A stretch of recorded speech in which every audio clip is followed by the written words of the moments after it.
Fala, palmeirense! Que vitória absurda, a noite mágica aconteceu no Allianz Parque. Foi um jogo absurdo, a torcida incentivou o time desde a saída lá no CT. E agora vamos escutar os comentaristas no Linha de Passe do programa da ESPN. Os créditos estarão na descrição do vídeo. Fique até o final e se inscreva e deixa o like e deixa um comentário aí da onde você é. E coloca aí também se você acreditava nessa virada, achava que seria assim ou de repente pensava que iria para os penais. Tamo junto! Os dois melhores times do continente. É incontestável, a decisão é incontestável. Incontestável, os dois melhores estão lá. Paulo Calçade está com a gente, daqui a pouco aciona aqui o Zupac e também o Vitor Birner. Vamos lá. O Paulo Calçade pedindo passagem. Calçade, tem muita coisa para a gente falar do jogo, personagens e tal, etc. Mas eu queria aproveitar bastante da tua experiência mesmo na cobertura do jornalismo esportivo. Cara, são muitos jogos, muita coisa que você já viu, ou aqui de estúdio, ou que você viu presencialmente e tal, muitos anos de décadas de cobertura.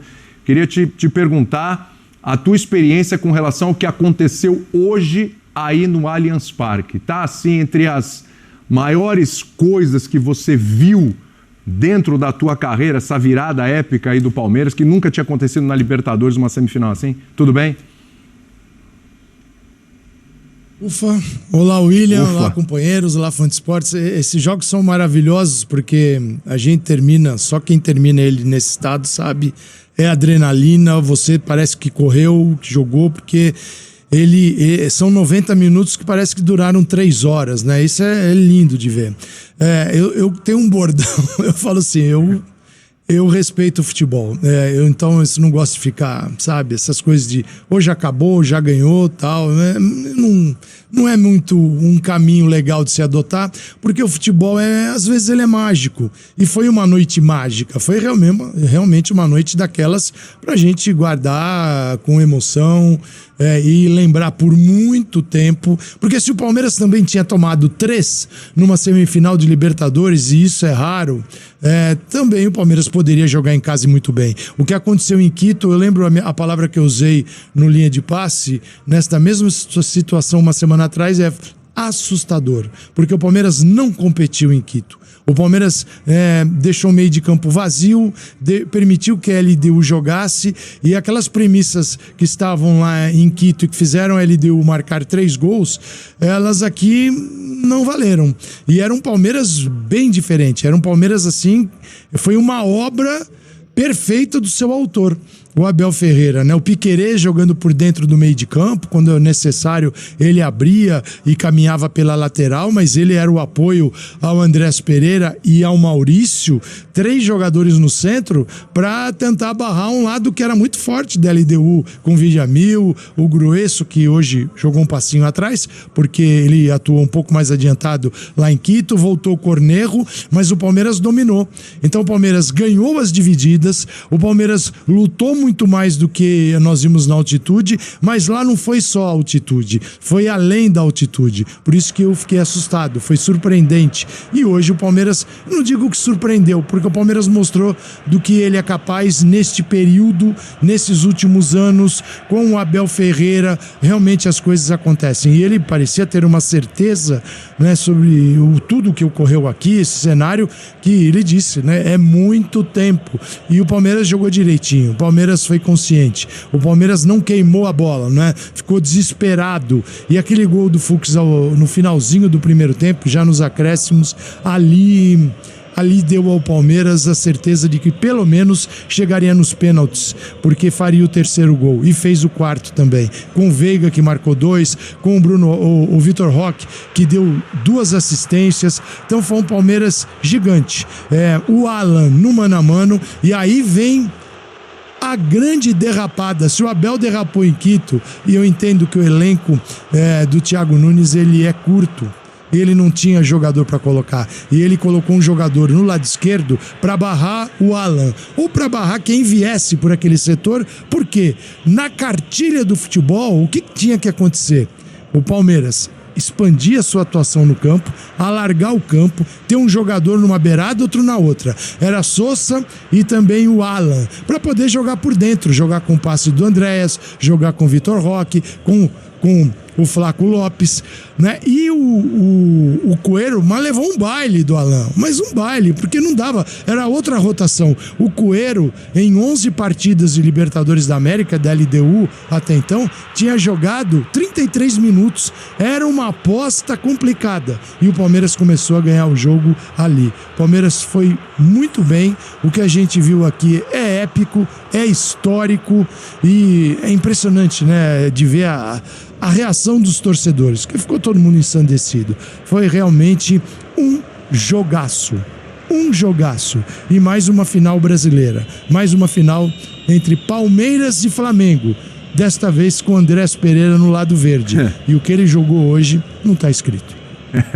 Tô falando, tem tantos ingredientes nessa decisão, meu Deus do céu, tem assunto. Tem um mês até a final, a gente vai ter assunto para um mês inteiro, isso aí não vai faltar. Dentro e fora de campo. Dentro e fora de campo não vai faltar assunto, viu? Aliás, a gente falando mais uma final brasileira, nos últimos 10 finalistas de Libertadores, 9 brasileiros, 9. Só o Boca furou a fila aí contra o Fluminense, mas ainda assim o Fluminense foi o campeão da Libertadores. Vitor Birner, boa noite. Hoje deu tudo certo, o que deu tudo errado, com opções do Abel, inclusive, que ele tentou consertar e não deu certo lá em Quito. Hoje, onde o cara tocou, virou ouro, hein? Impressionante. Tudo bem? Tudo bem, William. Boa noite a você, Pedro, Jean, ao Zupac, ao Calçade, aos fãs e às fãs do esporte. Ele fez um time muito agressivo em todos os setores, com muita força, principalmente pelos lados. Alain, é a marca do Abel pra mim, a assinatura do Abel nesse jogo, tem várias. Mas a assinatura pra mim é o Alain. Pra mim ele foi o melhor jogador em campo. É óbvio que a entrada do Veiga, que é um jogador mítico na história do clube, que faz os gols no segundo tempo, tem várias coisas, mas eu acho que a sacada do Alain pelo lado direito, deixando os jogadores experientes no banco de reservas, jogador que no mano a mano, junto com o Maurício ali, ele destruiu o sistema de marcação adversário com jogadas individuais, porque ele não foi parado. E tem tudo que combina no lance do pênalti do terceiro gol, que é, para mim, o lance que... Assim, ali era muito óbvio que ia sair o quarto, né? Era o que faltava para tornar óbvio isso. Do outro lado, com o Piquerez e o Sousa também, no lado esquerdo muito forte. O Andrés, entre eles, com muita facilidade, jogando com liberdade. E os zagueiros construindo. E a LDU entrou para jogar. Quando entrou para jogar, ela errou feio. Ela não tem como jogar com o Palmeiras. Com todo respeito... o Palmeiras não é o São Paulo do Casares, do Rigoni e do Crespo. O Palmeiras é um time competitivo, forte, intenso, acostumado a decisões. Não me espanta o resultado. Eu acho o resultado épico, histórico, mas olhando a força do Palmeiras, a gente falava disso na segunda-feira, eu achava plenamente possível virar. E o Palmeiras precisava fazer um jogo com a cara do Palmeiras. Um jogo com a cara do Palmeiras que vinha goleando no Campeonato Brasileiro, com exceção das últimas rodadas e em alguns momentos sendo avassalador.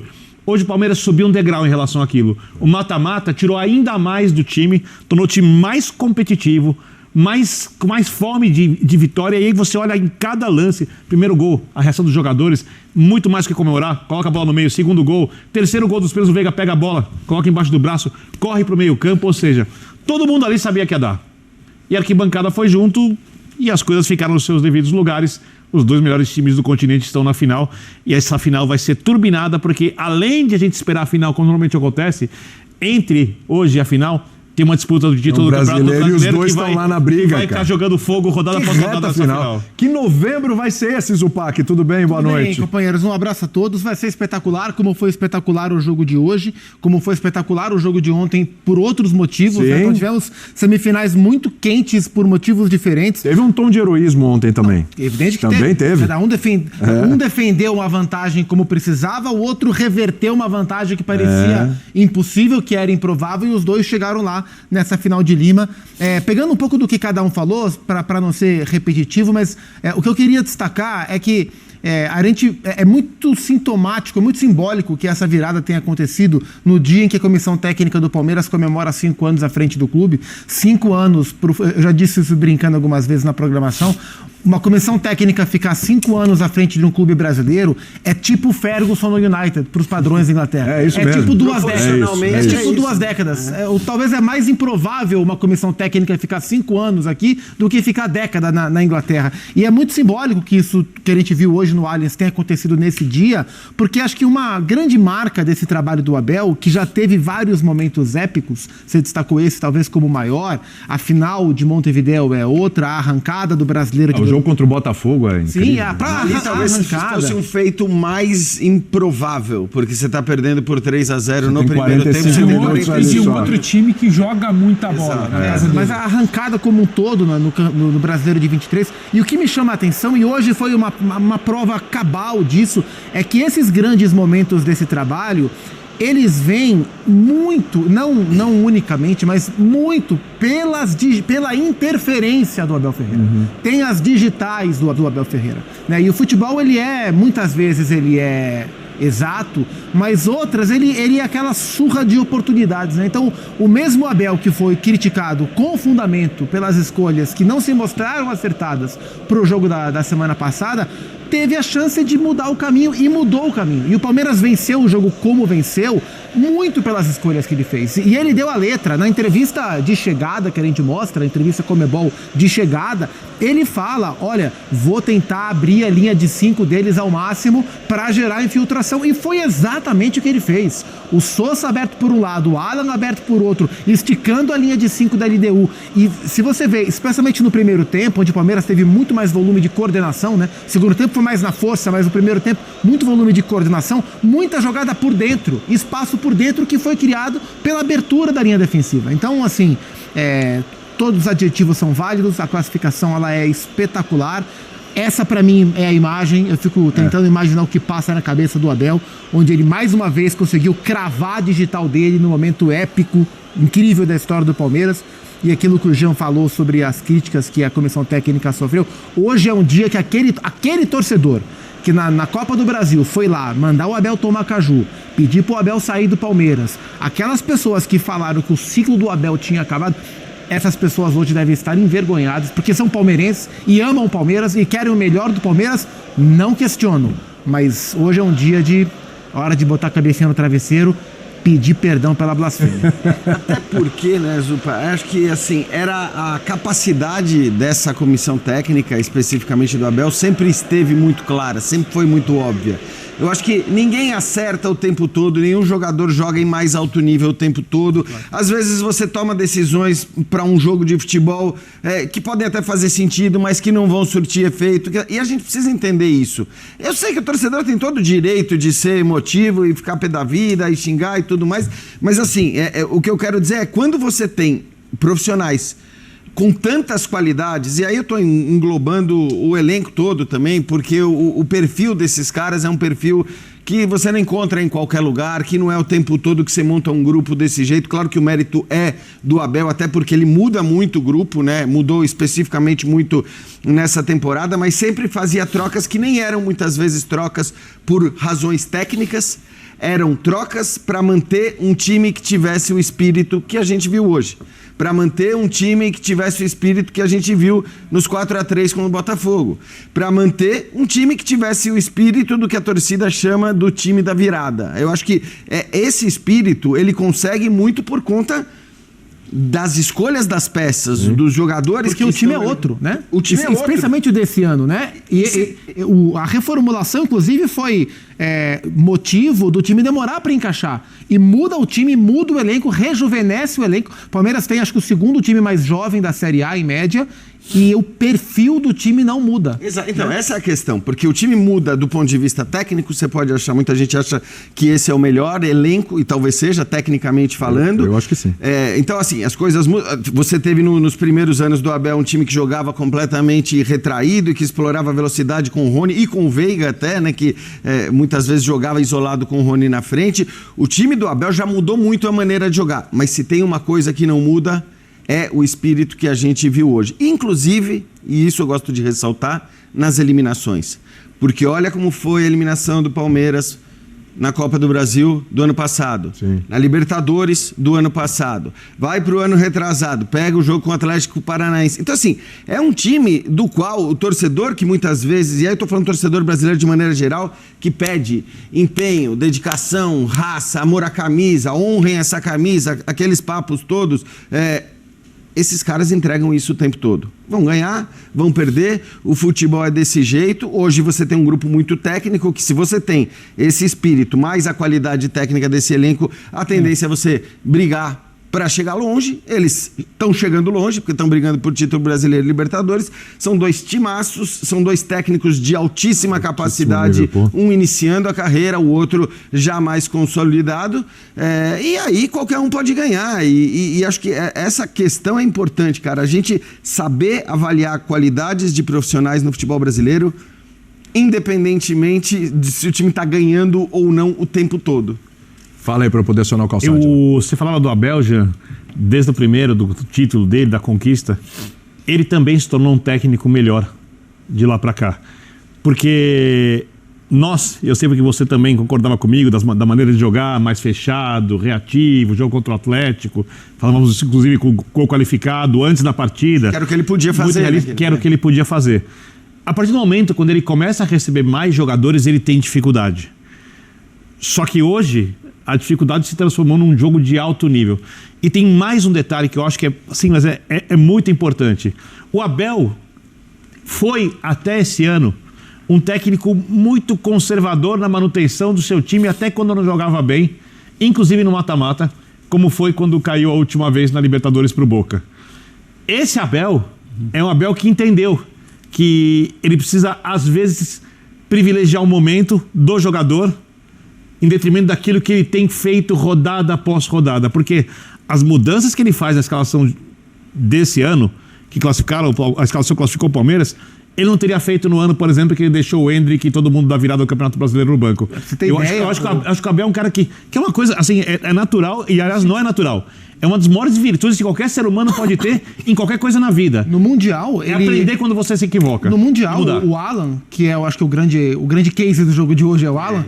No Mundial, o Alan começa no banco, começa entrando muito bem. Os 2 jogos mais importantes contra Botafogo e Chelsea, ele foi com o Alan de ponta pela direita. Sim, então, assim, ele foi desprendendo, né? E aí ele viu, o Alan entrou muito bem contra o Cruzeiro, né? Inclusive é a jogada dele que o Fabrício Bruno é expulso. Sim. E aí foi uma confiança no moleque, né? No moleque que nunca foi titular, de fato, do Palmeiras, e botou a peça que desequilibrou o jogo. Sim. Antes de acionar o Calçade, a gente tem jogadores do Palmeiras aí na saída do gramado. Tem uma ordem aqui, tem vários deles falando. Tem o Piquerez, tem o Giai, tem o Andrés, tem o Veiga, tem o Vitor Roque, tem o Alan. Vamos colocando aí na ordem que aparecer. Vamos nessa. Veiga, no momento do pênalti eu tava reparando bem. O Flávio falou eu ou você? Você falou, você bateu no peito e falou eu vou. Assumiu essa responsabilidade. Queria que você falasse desse momento, que é aí um dos maiores da história do Palmeiras, e como é que vocês foram mentalmente buscar essa virada. Não, a gente tava muito motivado. A gente já viveu muitos momentos de viradas. E a gente sabia que aqui a gente é muito forte.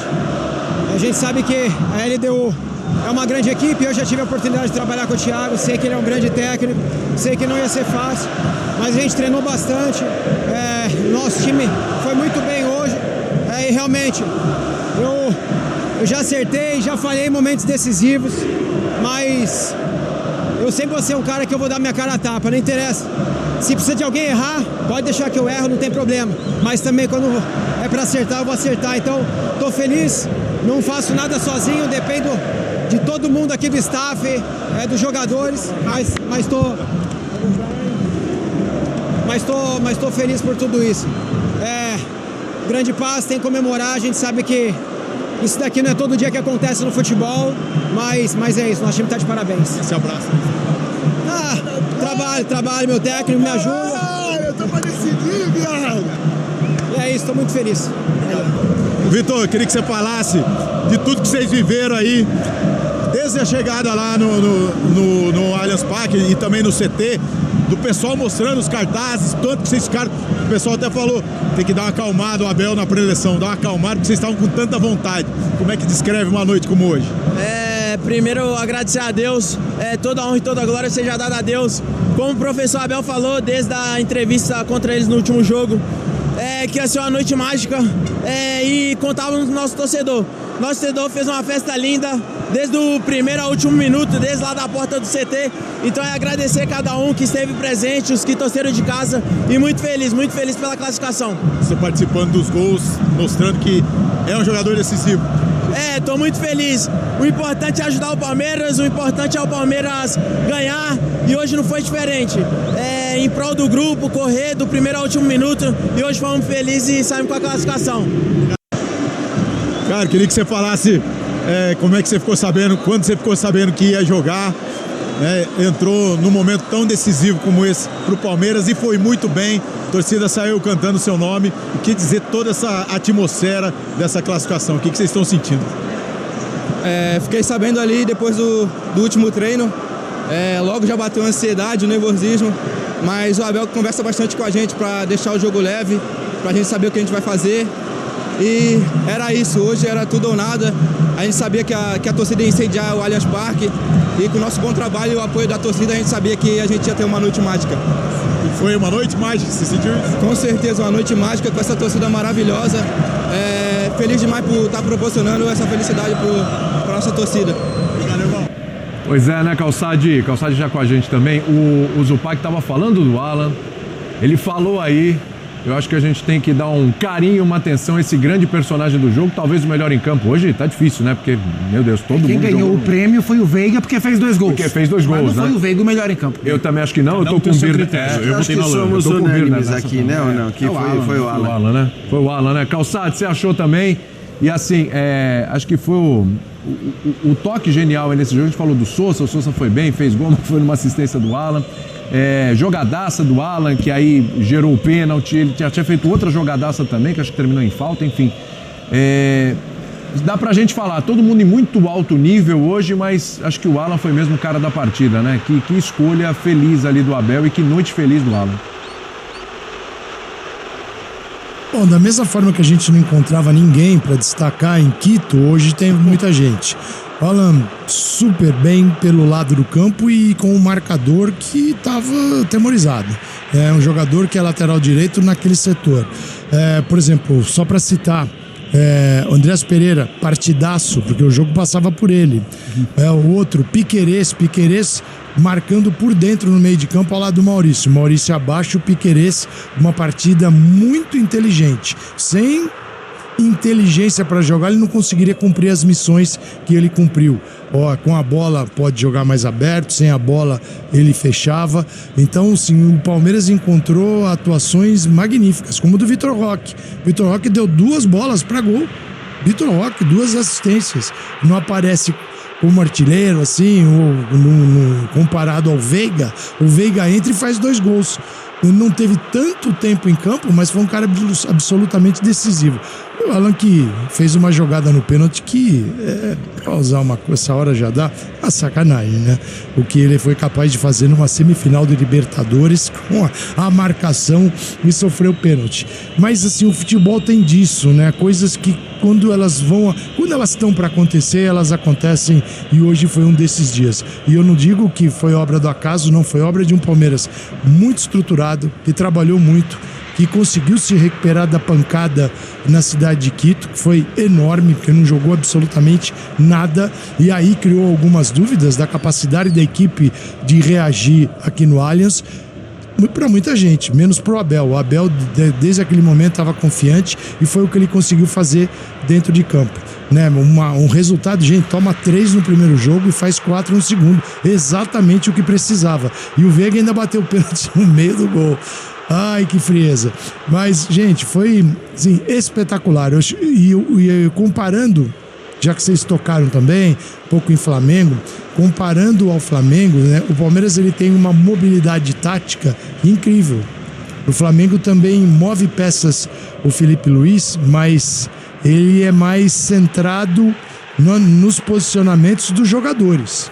Dificilmente você vai ter algo assim surpreendente como tem o Palmeiras do Abel. E isso não é uma vantagem do Palmeiras e um defeito do Flamengo. São características diferentes, comportamentos, formação de elenco, e é por isso que a gente está aqui. E é por isso que existe o Linha de Passe, para a gente poder explicar isso, para quem está feliz e para quem está triste também. O Pedro Ivo queria falar do Alan também, né, Pedrão? Você falou no começo, vamos trabalhar o Alan como um capítulo à parte, né? Porque... Vamos trabalhar esse capítulo à parte porque ele arrebentou. Só porque ele teve a óbvia comparação da atuação monstruosa ali também, na entrada do Veiga no segundo tempo. Sim. E assim, por tudo que se falou do Veiga na temporada, porque o Veiga é o maior artilheiro, é um símbolo desse Abel, é um símbolo desses 5 anos da era Abel e tudo mais. Só que ele também vem em momentos de banco, de questionamento, de decisivo, não é hoje ele começa no banco. É muito importante o que ele faz. Só que o Alan é uma outra situação, é a idade que se tem, é a pressão do jogo, é o tamanho do jogo, é como ele parece que estava jogando uma pelada na rua com amigos para um jogo que ele estava 3-0 contra. É uma outra situação para mim. A tranquilidade de um menino que praticamente coloca o jogo no bolso ali, isso para mim tem um peso muito grande, porque é aquilo que a gente sempre fala do fazer 4-0 e uma atuação excelente de um garoto, ter que entrar para fazer 4-0 depois de tudo que aconteceu. E é mais que a derrota lá. O Flamengo perde aquele confronto direto para o Flamengo, o Palmeiras perde o confronto direto para o Flamengo. O Palmeiras é derrotado assim de forma, sabe, avassalador, a gente falava em assustador, irreconhecível na altitude. O Palmeiras nem de perto é o que a gente está acostumado a ver no fim de semana. E ele vem para esse jogo com uma carga muito grande. E é uma carga muito grande. O Flamengo passa ontem, você não passa, sabe, tem a situação do brasileiro, como é que você vai carregar? O Alan simplesmente parecia... A leveza do Alan para jogar bola... que parecia o Estevão jogando. É uma coisa muito simples. Então, mas é isso. Do Estevão, né? É uma coisa que você... Imparável. E tem alguns gestos, inclusive, que é o corte para dentro, a maneira como levanta. Ele é tão suave a coisa para algo tão pesado e para um menino da idade dele, para a pressão que se tem, para o ambiente que se é... Que, claro, a atuação do Veiga, para mim, a jogada do gol do Veiga, como ele acha o Vitor, ele já corre pedindo... É tudo muito bonito, mas talvez acostumado, é o que a gente espera quando ele entra. Agora o Alan, isso para mim dá um olhar diferente. São muitos carimbos. Inclusive, o choro do Abel no final do jogo, para mim, é um carimbo de algo muito diferente. A gente não vê o Abel se abrindo. Um Abel que muito pensa em tudo que fala, faz e age. Sabe, essa coisa humanizada. O choro do Abel, no final, para mim, é um carimbo. É um jogo diferente.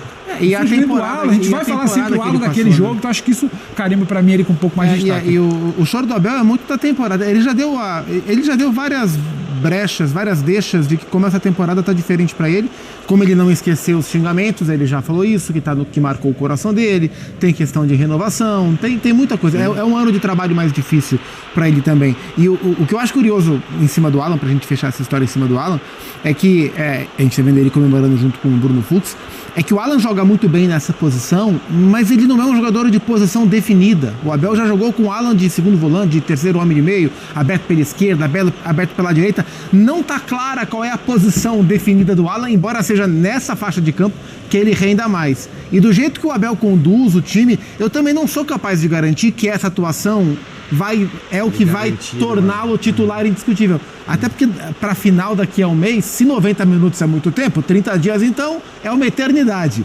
Mas o nível de atuação que ele teve foi um agente transformador do jogo de maneira muito clara. Vai lá. Não, super rápido, John. Você falou, eu não tinha pensado nisso, lembrava o Estevão. Se for pensar os grandes jogos do Estevão no Palmeiras, e contando o tamanho do jogo... Sim. E era a crítica que ele recebia. Eu acho que não tem uma atuação como essa. Sim. De individualidade. Em jogo dessa envergadura não teve. Porque é o tamanho do jogo. É óbvio que também o Estevão não atuou num Palmeiras tão forte, num todo, coletivamente, com tantos jogadores jogando bem, como esse Palmeiras. Mas eu estava tentando lembrar, se algum palmeirense tem YouTube aqui, claro, o Estevão lembrar, por favor. Acabamos de acompanhar o programa Linha de Passe da ESPN. Você já sabe o que tem que fazer, é se inscrever, deixar o like, comentar essas coisas. Então, fica a seu critério, tá legal? Vejo você no próximo vídeo, um abraço e avante palestra!